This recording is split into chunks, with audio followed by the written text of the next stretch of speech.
Puji Tuhan, Shalom Bapak Ibu yang dikasih dalam Tuhan. Selamat pagi semua.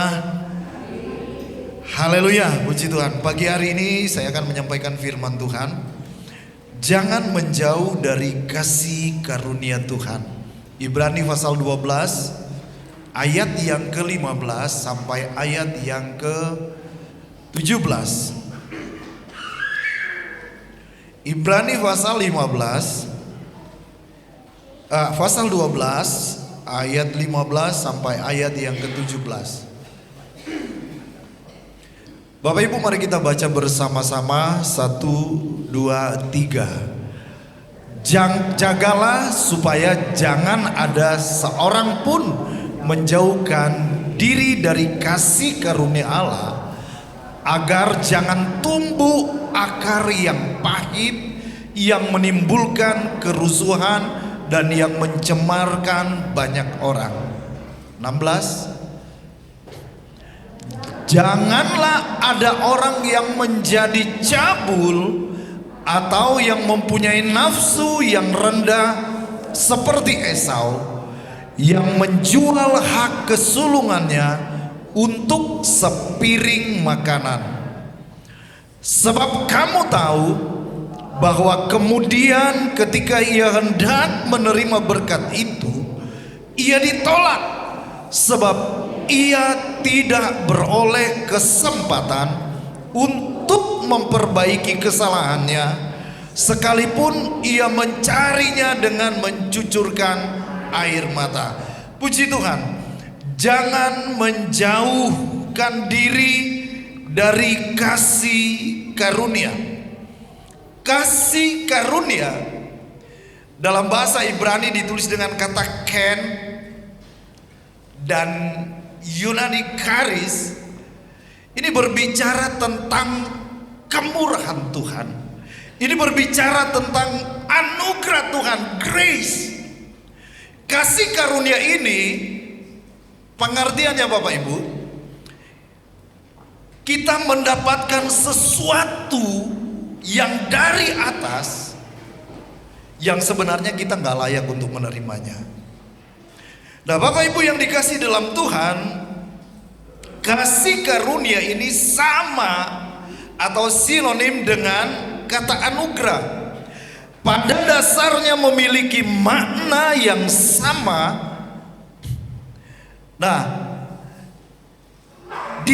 diterjemahkan dengan kasih karunia dipakai dalam pengertian perbuatan seseorang, atasan yang menunjukkan kepada bawahannya kasih karunia, padahal sebenarnya bawahannya itu tidak layak menerimanya.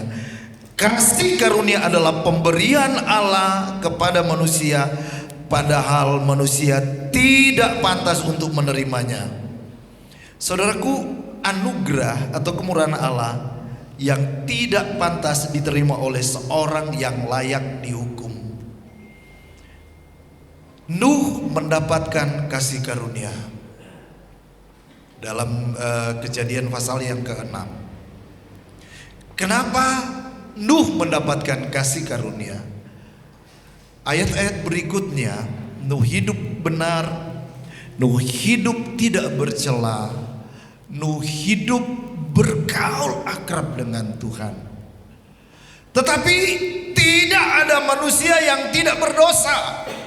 Karena kita hidup sudah terkontaminasi, kita sudah terjangkit dengan dosa.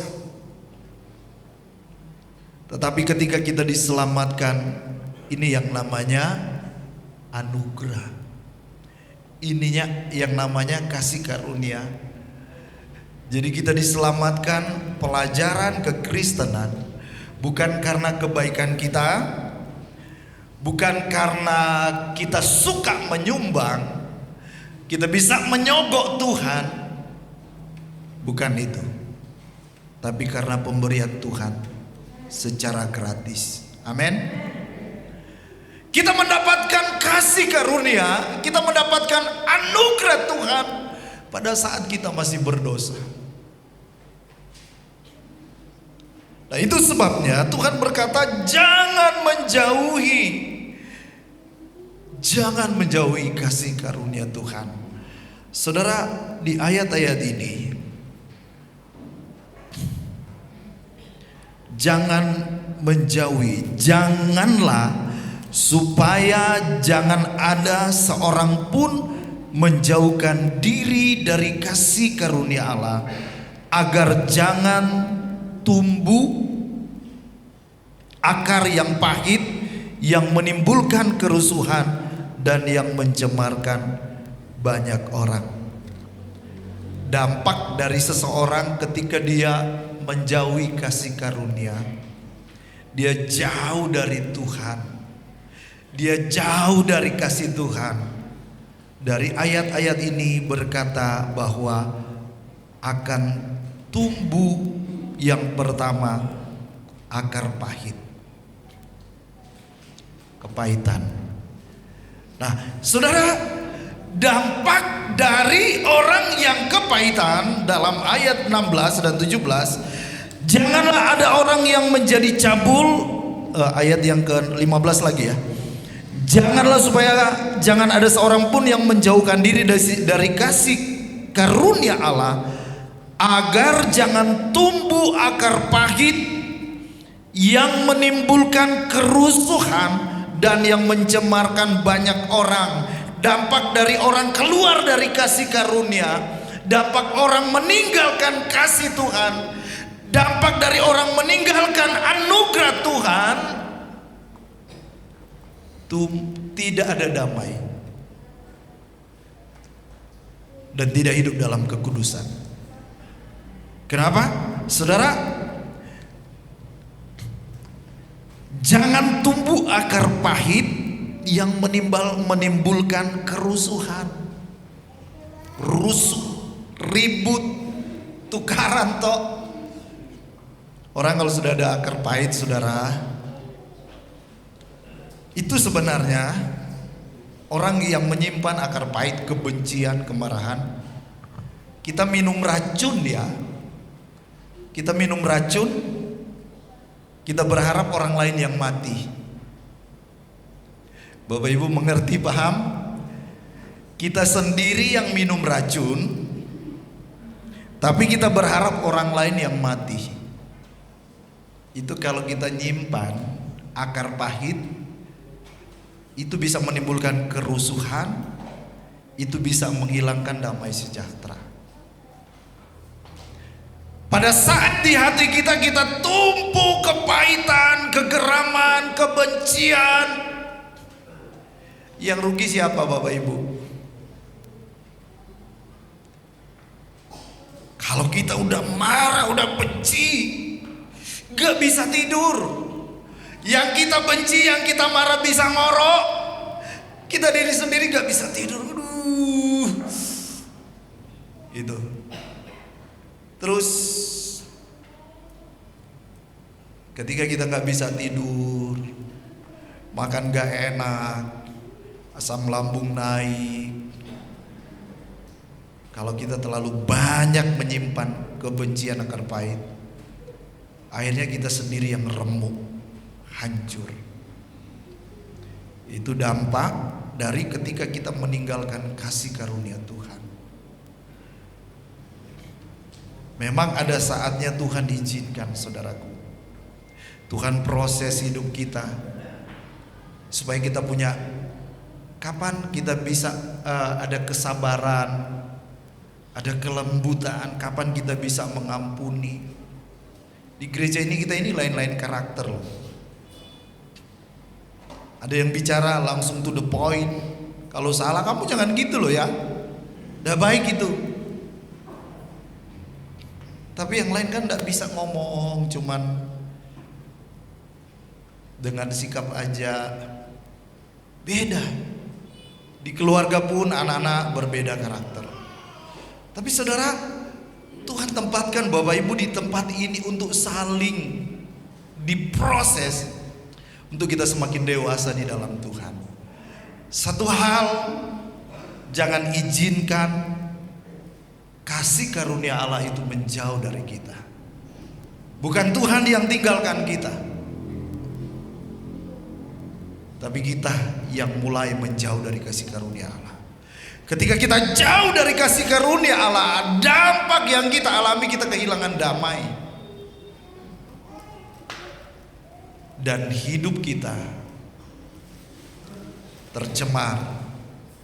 Firman Tuhan berkata, dan menimbulkan kerusuhan dan yang mencemarkan banyak orang. Ada beberapa ayat yang saya ingin Bapak Ibu lihat di dalam kitab Wahyu. Wahyu pasal 8 ayat 10 sampai 11. Ada satu bintang yang bernama Absintus. Lalu malaikat yang ketiga meniup sangkakalanya dan jatuhlah dari langit sebuah bintang besar menyala-nyala seperti obor, dan ia menimpa sepertiga dari sungai-sungai dan mata-mata air. Ayat 11. Nama bintang itu ialah Absintus, dan sepertiga dari semua air yang menjadi Absintus, semua air menjadi Absintus, dan banyak orang mati karena air itu, sebab sudah menjadi pahit. Jadi di akhir zaman ini bintang ini berbicara tentang tokoh-tokoh juga, bicara tentang anak-anak Tuhan juga.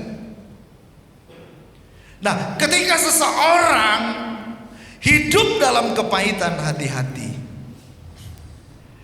bisa jatuh dan bisa mengalami kepahitan dan bisa mencemarkan banyak orang. Saudara, kita baca dari ayat-ayat ini, dan sepertiga dari semua air menjadi Absintus, dan banyak orang mati karena air itu, sebab sudah menjadi pahit. Ketika hidup kita dipenuhi dengan kepahitan, itu akan ngalir Bapak Ibu ya. Ngalir ke teman-teman kita atau ke saudara kita atau ke orang lain. Karena dari dalam hatimu akan keluar. Kalau hati kita dipenuhi dengan kepahitan, kita gak berkenan sama Tuhan. Puji Tuhan. Hati-hati, kita harus membuang kepahitan. Efesus 4 ayat 31, kita baca bersama-sama. Efesus 4 ayat 31. 1, 2, 3. Segala kepahitan, kegeraman, kemarahan, pertikaian, dan fitnah hendaklah dibuang dari antara kamu. Demikian pula segala kejahatan. Jadi kepahitan itu harus dibuang. Jangan simpan kepahitan di hati kita. Itu menimbulkan akar pahit dan bisa mematikan rohani-rohani orang lain juga, termasuk diri kita. Amin. Pernah gak kita marah? Pernah dong. Namanya manusia. Pernah kita geram, sakit hati? Pernah. Tapi ketika kita mulai numpuk pahit di hati kita, yang kita marah sehat-sehat, ketawa-ketawa, kita sendiri yang hancur. Makanya kita harus buang kepahitan. Oleh pertolongan Tuhan, memang secara manusia kadang-kadang ada orang yang begitu menyakiti. Kita udah baik, dia balas dengan jahat. Kita udah berusaha yang terbaik, dibalas dengan hal-hal yang menyakitkan. Kalau bukan kasih Tuhan, kita gak mampu mengampuni. Tapi itu pilihan. Kita akan hidup dalam kebencian, kita akan balas dengan benci, atau kita balas dengan kasih. Yang membedakan kalau kita anak Tuhan yang sejati, kita akan balas dengan kasih. Puji Tuhan, kita taruh bara di kepalanya. Dan hingga suatu saat Tuhan mengubahkan orang yang kita benci. Puji Tuhan, Nah, hal-hal yang membuat kita menjauh dari kasih karunia, dampak hidup kita nggak ada damai. Kita hidup dalam kecemaran, kita hidup dalam kepahitan. Nah, ada pengertian yang lain lagi, jangan meninggalkan kasih karunia. Saya ingin Bapak Ibu lihat dalam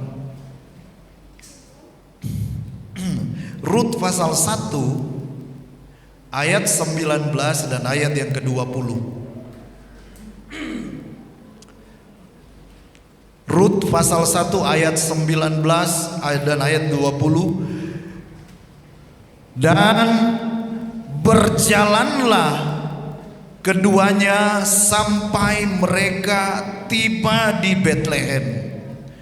Ketika mereka masuk ke Betlehem, gemparlah seluruh kota itu karena mereka, dan perempuan-perempuan berkata, Naomi kah itu? Tetapi ia berkata kepada mereka, janganlah sebutkan aku Naomi, sebutkanlah aku Mara, sebab Yang Maha Kuasa telah melakukan banyak yang pahit kepadaku. Ini sebuah kisah Bapak Ibu. Ada satu keluarga, Elimelek, istrinya bernama Rut, dan keluarga ini punya 2 orang anak laki-laki. Yang pertama Mahlon, yang kedua Kilion. Itu kalau Bapak Ibu baca di Rut pasal 1. Ketika terjadi bencana kelaparan di Betlehem, keluarga ini meninggalkan Betlehem dan mereka pergi ke satu daerah yang bernama Moab atau negara tetangga dari Israel. Singkat cerita Bapak Ibu, tidak lama kemudian suaminya yang bernama Elimelek meninggal. Jadi Rut ini menjadi janda. Tak lama kemudian anaknya yang bernama Mahlon meninggal. Tak lama kemudian anaknya yang kedua Kilion meninggal. Sehingga kumpullah 3 janda di satu rumah. Ada Rut, ada Orpa, ada Naomi, ada Rut, ada Orpa. Saudaraku, dan kemudian ketika mereka mendengar Betlehem itu diberkati Tuhan sekarang secara luar biasa, dan mereka pengen balik lagi. Dia suruh pulang, Orpa kamu nikah lagi aja deh. Dia suruh Rut juga, kamu tinggalkan saya menikah lagi aja dengan orang lain. Sebab kalau toh saya nikah hari ini dan saya punya anak laki-laki dan menikah lagi dengan kalian, terlalu lama kalian masih menunggu. Bapak Ibu, ada beberapa arti dari kata Naomi. Naomi berasal dari kata Ibrani yang artinya manis, indah, atau menyenangkan. Manis, indah, menyenangkan. Nah, ketika dia balik ke Betlehem, orang berkata, Naomi kah itu, Naomi kah itu? Dia bilang, jangan bilang lagi aku Naomi, tapi panggil saja aku Mara. Mara artinya pahit, karena kami banyak mengalami kepahitan. Jangan lagi panggil aku si manis, tapi panggillah aku si Mara yang pahit, karena terlalu banyak kepahitan yang kami alami. Ada pengertian rohani yang kita bisa dapatkan Bapak Ibu dari sini. Jangan tinggalkan Betlehem. Betlehem artinya rumah roti atau tempat daging, tapi lebih familiar rumah roti. Kenapa seseorang dalam hidupnya, ketika dia berjalan dalam kasih karunia, ketika dia berada dalam anugerah Tuhan, banyak hal-hal manis yang dia alami. ketika berjalan dalam kasih karunia, berjalan dalam anugerah Tuhan, ketika kita tinggal dalam anugerah Tuhan, kita bisa banyak mengalami hal-hal yang manis dengan Tuhan. Amin. Saya mengakui hidup saya anugerah Tuhan. Kalau kita ada hari ini itu anugerah Tuhan. Makanya banyak tema lagu yang menuliskan tentang anugerah. Grace, Amazing Grace, sangat besar anugerah Tuhan. Atau ku ada sebab anugerahmu, ku ada karena kasihmu. Ada lagi yang lain, ku hidup karena anugerahmu, tiada satu pun dapat ku andalkan. Ada hal yang kita bisa banting tulang, kepala kita taruh di bawah, kaki di atas. Kita berusaha berjuang, tapi kita terbatas. Tapi ketika kita berjalan dalam kasih karunia Tuhan, ada banyak hal yang di luar kemampuan kita. Kita cuma berkata terima kasih Tuhan. Semua karena anugerah Tuhan. Bahkan ketika kita masih tidur pun, Tuhan sudah siapkan apa yang menjadi keperluan kita. Itu namanya anugerah. Tapi ketika kita keluar menjauh dari anugerah Tuhan, jauh dari Bethlehem, yang kita alami kepahitan. Pahit. Saudara, ingat baik-baik.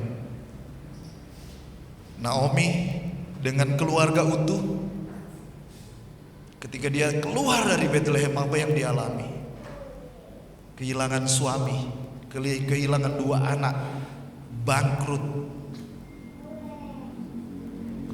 jauh dari Bethlehem. Ketika kita jauh dari kasih karunia Tuhan, kita bisa kehilangan segala-galanya. Seperti Esau, ketika dia meremehkan hak kesulungan, dia menjual hak kesulungan, hal-hal yang rohani, anugerah yang luar biasa.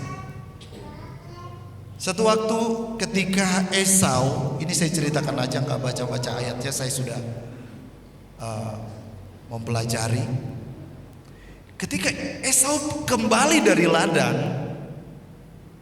ini ceritakan di ayat 16 dan 17, dia lapar. Dan dia bilang kepada adiknya Yakub, tolong berikan saya kacang merah itu.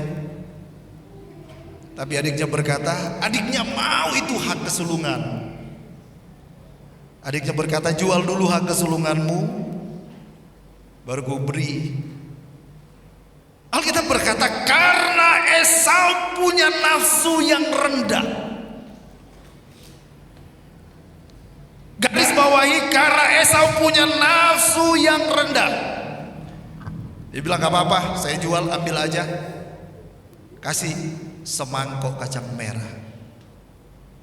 Hak kesulungan itu dalam perjanjian lama, anak yang tua, anak laki-laki yang tertua, ketika pembagian harta dari orang tua, dia mendapatkan 2 kali lipat. Tapi hilang semua itu karena cuma sepiring mangkok. Lebih jauh lagi ditulis dalam perjanjian lama dan diulangi di dalam kitab Ibrani, betapa Tuhan mengingatkan anak-anak Tuhan dari ayat 15, jangan jauh dari kasih karunia supaya nggak timbul kepahitan. Jangan miliki nafsu yang rendah sehingga kita menjual keselamatan, kita menjual hal-hal rohani, kita menjauh dari kasih karunia. Ingat baik-baik, jangan jual imanmu, jangan jual hal-hal yang rohani karena nafsu yang rendah. Jangan karena nafsu keinginan daging sesaat. Jangan sampai kita tertolak oleh Tuhan. Jangan sampai kita binasa. Ingat baik-baik. Saudara, apa yang dialami oleh Esau, kita lihat dalam ayat yang ke-17, Ibrani 12 ayat 17. Sebab kamu tahu bahwa kemudian ia hendak menerima berkat itu, ia ditolak. Jangan nafsu rendah kita ditolak sama Tuhan. Sebab ia tidak beroleh kesempatan untuk memperbaiki kesalahan, sekalipun ia mencari dengan mencucurkan air mata, ia ditolak. Jangan sampai nafsu rendah kita nuruti keinginan daging kita. Bapak Ibu terjemahkan aja nafsu rendah itu. Kita nuruti, tapi kemudian Tuhan berkata, ia ditolak. Jangan sampai Tuhan berkata, kita udah iring Tuhan, sekian lama Tuhan berkata, aku tidak mengenal kamu, hanyalah engkau pembuat kejahatan. Karena hidup kita menjauh dari kasih karunia Tuhan.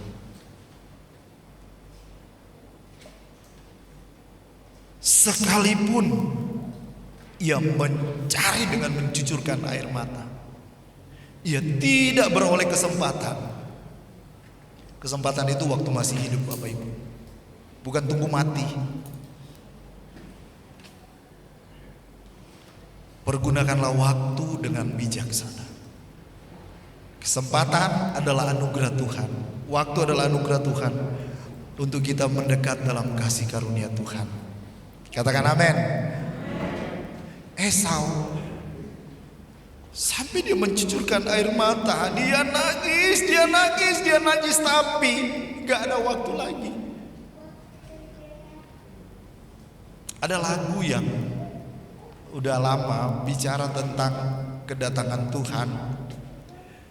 Kelak ada tangisan selamanya, waktu Tuhan menghukum dunia. Jadi anak dan istri tercerai, suami istri tercerai. Gimana Mam lagu itu? Papa dan tercerai. Itu kan ada yang berjalan tiba-tiba diangkat Tuhan yang satu. Itu firman Tuhan sudah menuliskan. Ada perpisahan. Kita mungkin mencari, Tuhan berikan aku waktu lagi, Tuhan berikan aku kesempatan lagi. Tapi apa yang dialami oleh Esau, dia sudah gak ada waktu lagi. Kesempatan kita masih hidup, jangan menjauhi dari kasih karunia Tuhan. Amin. Sebab Tuhan mengasihi kita semua. Firman Tuhan berkata kita berharga, kita indah, kita mulia. Jangan rusakkan, jangan kotori hidupmu dengan hal-hal yang cemar. Jangan rusakkan imanmu dengan hal-hal yang pahit. Hati-hati. Sebab firman Tuhan berkata, membenci orang juga sama dengan kita membunuh. Dan seorang pembunuh tidak ada tempat di kerajaan sorga. Tuhan tolong, Tuhan ampuni kita semua. Jangan menjauh dari kasih karunia Tuhan. Ada satu kisah lagi, jangan tinggalkan Yerusalem. Saudara, Yerusalem adalah kota damai. Saya ingin bacakan satu kisah.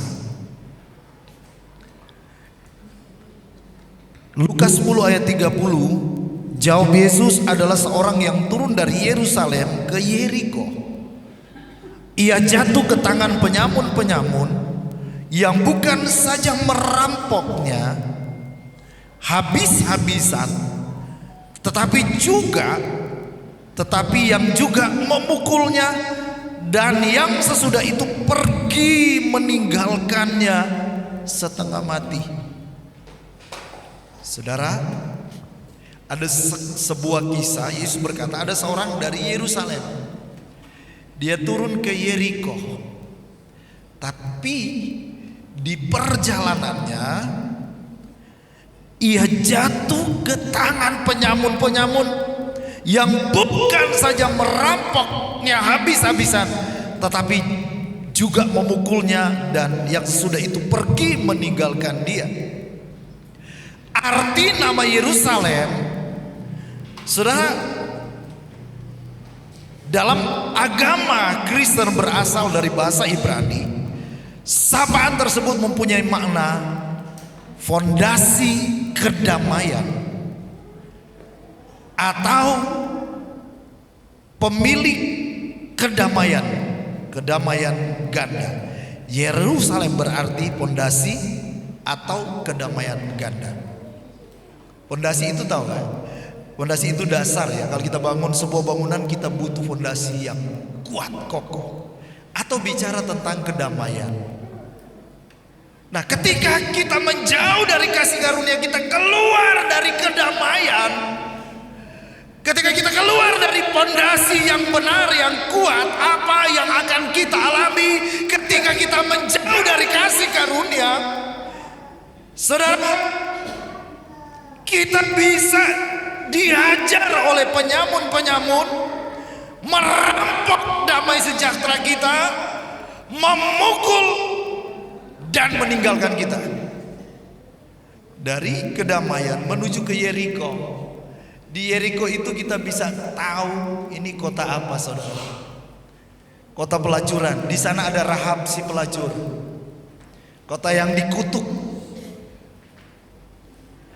Ketika kita keluar dari kedamaian, kita turun ke kota Yeriko. Ketika kita menjauh dari kasih karunia, kita tinggalkan Tuhan, kita tinggalkan kasih karunia, kita ikuti nafsu yang rendah datang ke Yeriko, kita bisa menjadi bulan-bulanan. Penyamun-penyamun ini gambaran iblis. Iblis yang akan merampok habis-habisan, juga memukul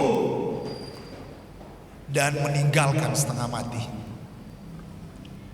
Jangan sampai kita jauh dari kasih karunia Tuhan. Banyak hal yang kita dapat, nikmati, kita raih, semua karena anugerah Tuhan. Karena kita hidup benar, hidup berkenan, bukan karena kebaikan kita, tapi semua karena anugerah Tuhan. Ketika kita jauh dari Tuhan, kita jauh dari kasih-Nya, dari anugerah-Nya, kita bisa kehilangan damai sejahtera, dirampok hidup kita, kedamaian kita, sukacita kita.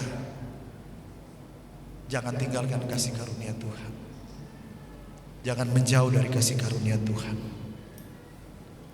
Tuhan tolong kita semua. Puji Tuhan. Saya mengundang istri saya naik ke depan. Bapak Ibu, kita nyanyikan bersama sebuah pujian, jangan biarkan aku pergi. Kita renungkan firman Tuhan, kita renungkan syair pujian ini. Biar kita kembali akan tetap dalam hadirat, dalam kasih karunia Tuhan.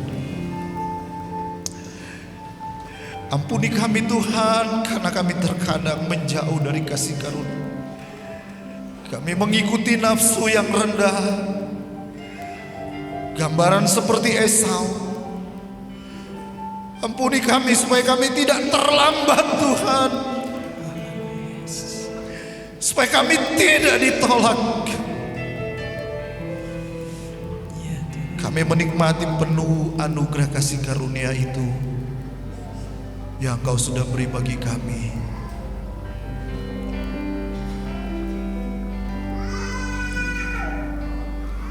Ampuni semua kesombonganku, ampuni semua kedaginganku, dan bawa aku mendekat di hadapan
Tolong kami, ingatkan kami Tuhan.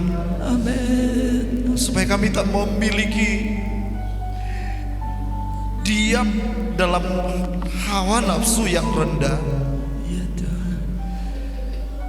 yang bisa memisahkan kami dari kasih Tuhan. Kami tak dapat menikmati maksimal kebaikan Tuhan karena kami menjauh dari kasih karunia. Ya Tuhan. Tuhan, kami mau kami ada dalam pelukan-Mu, Amin. dalam hadirat-Mu. Amin. Amin. Amin Tuhan. Jangan sampai kami, ya Tuhan, Yes. tidak beroleh lagi kesempatan Ya Tuhan. agar kami tidak menjual hal yang mahal, Haleluya. hal-hal rohani yang dari Tuhan, Haleluya. hanya dengan sepiring mangkok. Hal-hal yang murah, hal-hal yang rendah. Haleluya. Tapi ketika kami berjalan dalam kasih karunia-Mu, apa yang tidak pernah kami pikirkan, apa yang tidak pernah kami bayangkan, ketika anugerah-Mu itu terus mengalir bagi kami, satu waktu kami akan berkata, wow, Amin. Tuhan itu luar biasa. Amin. Amin. Kasih Tuhan sanggup memulihkan Amin. hidup ekonomi kita. Kasih Tuhan sanggup memulihkan rumah tangga kita. Amin. Kasih Tuhan sanggup memulihkan pribadi kita dari kepahitan dan kebencian, Amin. untuk kita selalu hidup dalam kasih Tuhan. Haleluya. Tak ada yang dapat mengubahkan hidup kita. Mungkin orang-orang lain, tapi Tuhan sanggup mengubahkan hidup kita dengan Amin. kasih-Nya. Haleluya. Penjara atau pukulan terkadang dan banyak kali gagal mengubahkan seseorang. Tapi ketika kasih Tuhan, anugerah Tuhan mengalir di setiap kita, Amin. itu mampu menjadikan kita manusia yang berbeda, Amin. menjadikan kita ciptaan baru, Amin. lebih indah dan Ya mulia. Tuhan.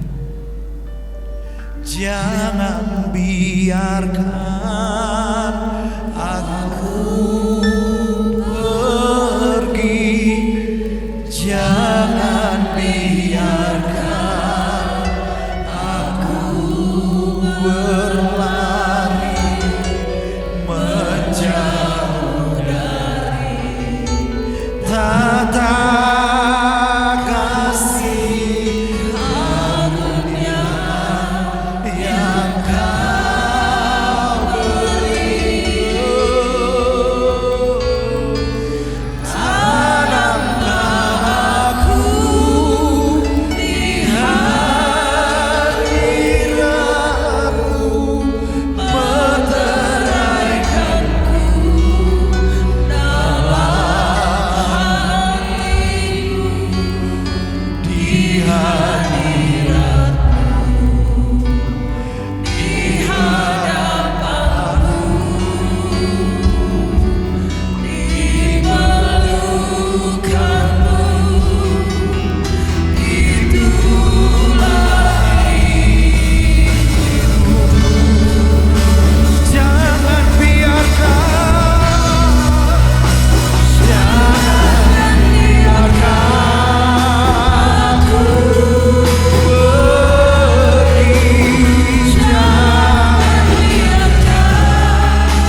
kasih Tuhan.